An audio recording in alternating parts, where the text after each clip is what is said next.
My name is Ernestine. I am 31. I work in IT project coordination for a mid-sized healthcare company. I live in a busy metro area and keep a structured routine with early mornings, gym before work, and quiet nights most weekdays. My boyfriend is 28. We had been together just over 2 years. We lived together in a rented one-bedroom apartment for the last 9 months and split rent and utilities evenly. When we moved in together, it felt practical, more than romantic. Commutes were shorter, costs were lower, and our schedules mostly lined up. At least that was my assumption. He worked in digital marketing and freelanced on the side. His income fluctuated, which I did not mind. I covered groceries more often. He handled internet and streaming, and we kept things clean enough to avoid resentment. The first few months were fine, not perfect, but stable. Then his tone started changing in small ways that were easy to dismiss. Eye rolls when I talked about work, casual jokes about how predictable I was, comments about how people our age should be having more fun.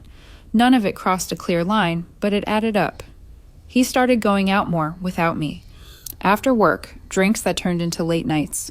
New friends whose names changed every week. When I asked simple questions, he would say I was interrogating him. If I stayed quiet, he accused me of not caring enough.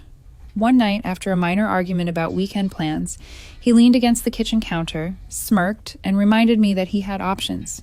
Not in anger. Calm, almost bored, like he was explaining gravity. I didn't raise my voice. I didn't argue. I just nodded and told him to use them. At the time, I don't think he believed me. The next few days were awkward in that quiet, passive-aggressive way that makes you question your own sanity.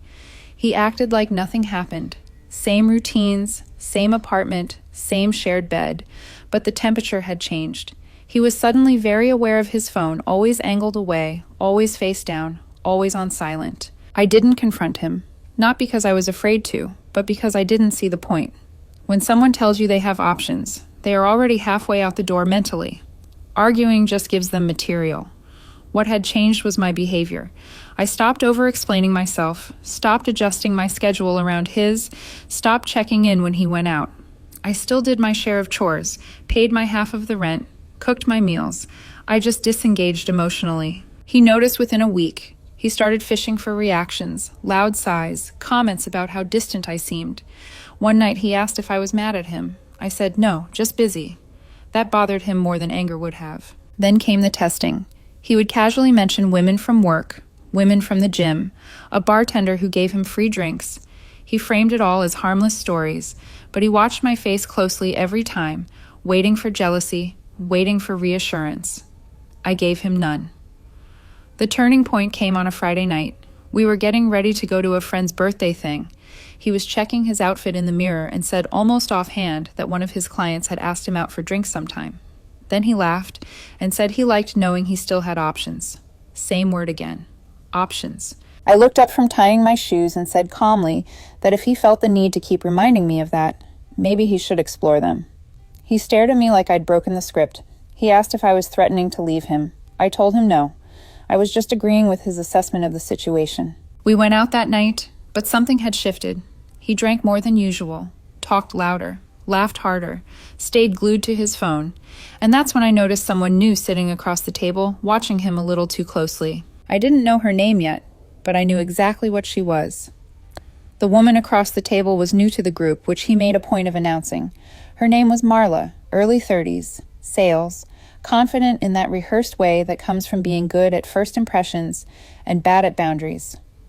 She sat closer to him than anyone else did, leaned in when he spoke, laughed a beat too late, a beat too loud. My boyfriend didn't shut it down. He didn't encourage it outright either. He let it happen. That middle space where deniability lives, and that's when something in my head clicked into place. Not anger, not jealousy, just clarity. I realized the relationship was already over, not because of Marla specifically, but because he needed this. He needed an audience. He needed leverage. He needed to feel like he was choosing me instead of simply being with me. I wasn't interested in auditioning for my own relationship. A few minutes later, he stood up and said he was going to grab another drink. Marla was on her feet before he even finished the sentence. They walked toward the bar together, close enough that anyone watching would assume they came as a pair. I didn't wait to see what happened next. I picked up my jacket from the back of the chair, said a quick goodbye to the friend whose birthday it was, and walked out. No announcement, no scene, no dramatic exit, just me leaving a situation that no longer involved me. I sat in my car for a moment before driving, not to calm down, to think through logistics. Then I went home. The apartment was quiet when I got there. I grabbed a couple of duffel bags and started packing only what was mine. Clothes, laptop, toiletries, important documents, things I actually used. I didn't rush, but I didn't linger either. By the time I was done, the place already felt less like home. When he came back later that night, I was gone. I stayed with a friend that night, texted her from the car, asked if her couch was free. She said yes without questions, which I appreciated. I slept a few hours, woke up early, and went straight to work like nothing unusual had happened. Around mid-morning, my phone started lighting up. Missed calls, messages, first confused, then annoyed, then escalating fast. He asked where I went, then why I left without telling him, then accused me of embarrassing him. Apparently, he came back to the table, realized I was gone, and spent the rest of the night explaining my absence to people who suddenly knew too much about our relationship. I didn't respond. Around noon, he sent a longer message saying we needed to talk like adults and that disappearing was manipulative. That one actually made me laugh. I replied once, just once, and told him I moved out and that we could talk about logistics later. That flipped a switch. He called immediately. I didn't answer. Then came the texts. How could I do this over nothing? How Marla was just a friend. How I was insecure. How I was throwing away something good because I couldn't handle a little attention competition. I muted the conversation and went back to work. After work, I returned to the apartment to get the rest of my things. I timed it for when he said he'd be out. I didn't want a scene. When I walked in, the place already felt different, like a hotel room I'd checked out of mentally.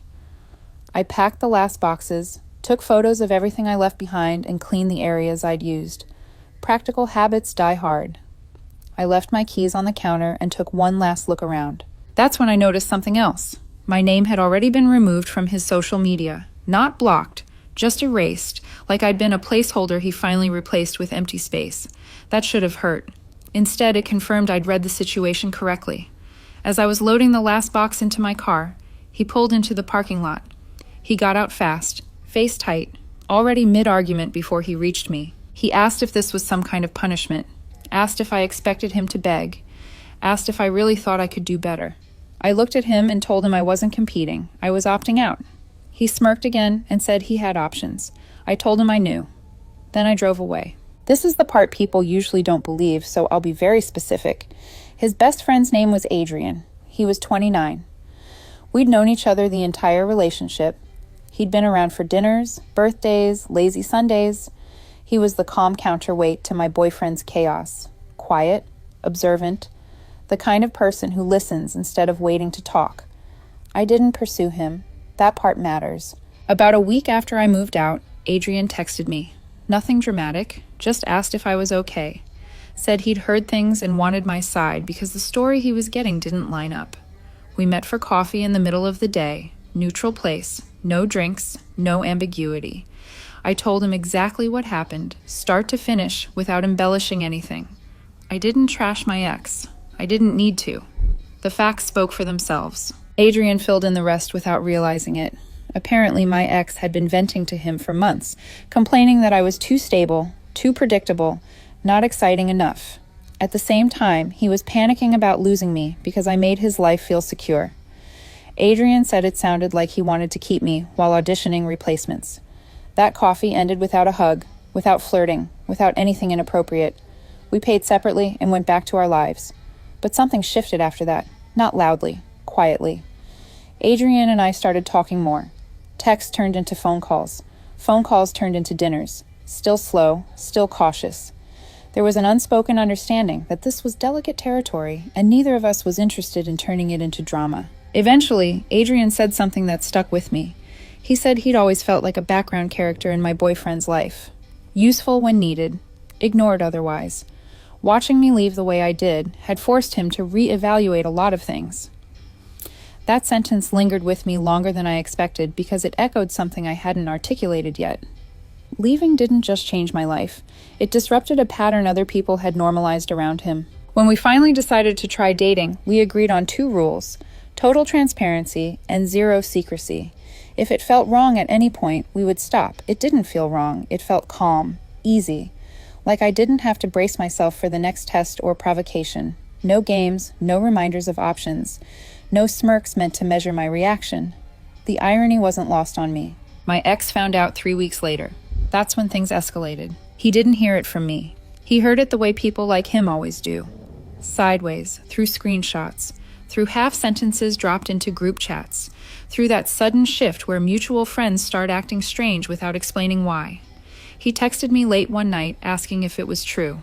I waited before replying, not to be dramatic, but to be accurate. Then I said yes, I was seeing Adrian, and no, it wasn't an accident or a rebound. His response came fast and chaotic. He said it was a betrayal, said Adrian was disloyal, said I was cruel for doing this on purpose, said I had crossed a line and this proved I'd been planning something behind his back the whole time. The speed with which he rewrote the timeline was almost impressive. In his version, he was suddenly the injured party. I didn't argue with the story. I corrected one thing. I reminded him he'd been very clear about having options. I had simply exercised mine without announcing them. Then I blocked him. Everywhere. Phone, text, social media, email. Any place where he could reach me or watch me. Gone. That was the real escalation, because he wasn't used to losing access. The fallout still happened, just without me in it. He spiraled publicly. Vague posts about betrayal, about fake friends, about women who couldn't handle confident men. He never named names, but he didn't need to. Anyone who knew us could connect the dots. Adrian handled it the opposite way. He didn't post, didn't explain, didn't defend. He quietly stepped back from people who fed on drama and focused on his own life. The contrast was impossible to miss. Dating Adrian felt almost boring by comparison, and I mean that in the best way. We made plans and kept them. We talked things through instead of staging them. No tests, no threats, no reminders of options. One night, Adrian told me something that explained everything. He said my ex used to joke that I was safe, but temporary, someone to keep around until something better came along. He said he never laughed at those jokes. That was the moment I knew blocking my ex wasn't petty. It was necessary. You can't move forward while someone keeps trying to pull you back into their game. And once he lost access to me entirely, he lost the only leverage he ever had. What I heard afterward came through other people, usually prefaced with, "I didn't want to get involved." Apparently, he told anyone who would listen that Adrian and I had been emotionally involved for months, that I checked out long before leaving, that the whole thing had been planned. None of it stuck for long. Too many details didn't line up. Timelines contradicted themselves. Screenshots conveniently started after the breakup. People noticed, quietly at first, then more openly. Adrian lost a friend group almost overnight, not because he did anything wrong, but because he refused to play defense. He didn't argue his case, didn't counterpost, didn't explain himself to people who had already decided what they wanted to believe. That cost him socially, and I won't pretend it didn't bother me. But what replaced it was better. We built our own routine slowly. Weeknight dinners, long walks, talking without checking phones every 5 minutes. He didn't need constant validation. He didn't test me to see if I'd react. He assumed good intent until proven otherwise. That alone felt radical. A few weeks later, I ran into Marla by coincidence at the gym. She recognized me immediately, looked me over with a smile that tried to land somewhere between curiosity and superiority. She mentioned my ex casually, asked if we were still talking. I told her no. She nodded like she'd expected that, then said he was exhausting, that he talked constantly about winning and losing, about proving something to someone who wasn't there anymore, about how unfair it was that I hadn't chased him. I didn't respond. I didn't need to. Around 2 months after everything blew up, the practical loose ends finished tying themselves off.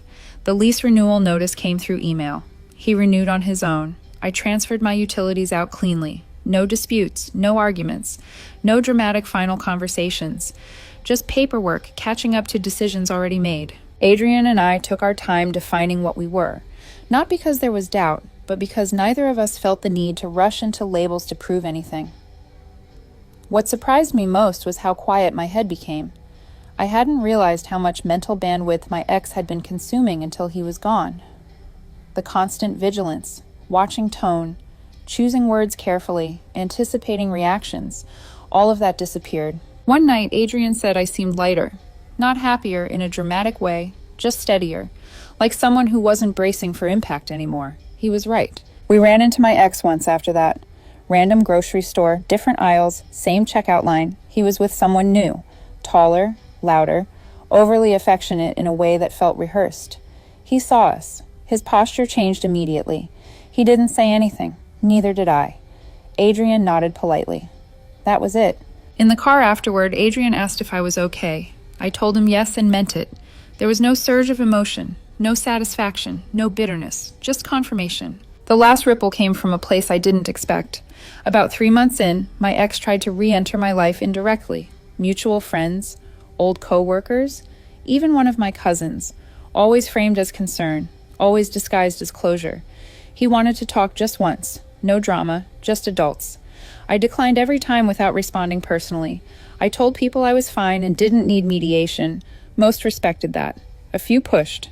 I stopped engaging with them too. Adrian noticed before I said anything.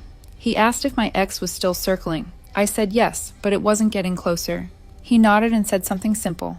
People like that don't miss you. They miss access. That was it. My ex didn't want me back.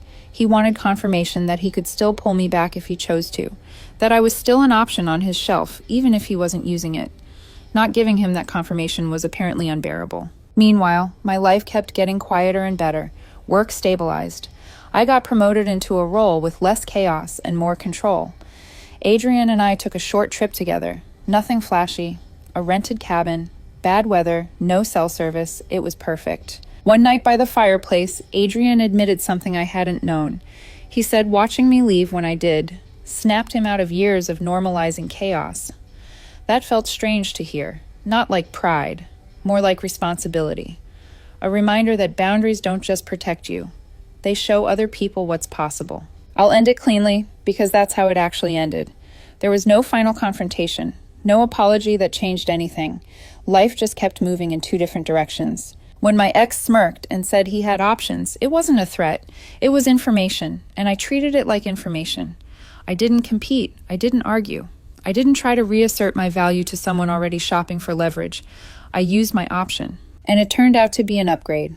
Not because Adrian was better on some imaginary scoreboard, but because the relationship itself was better. Healthier, simpler, real. I didn't leave angry. I didn't leave bitter. I left clear.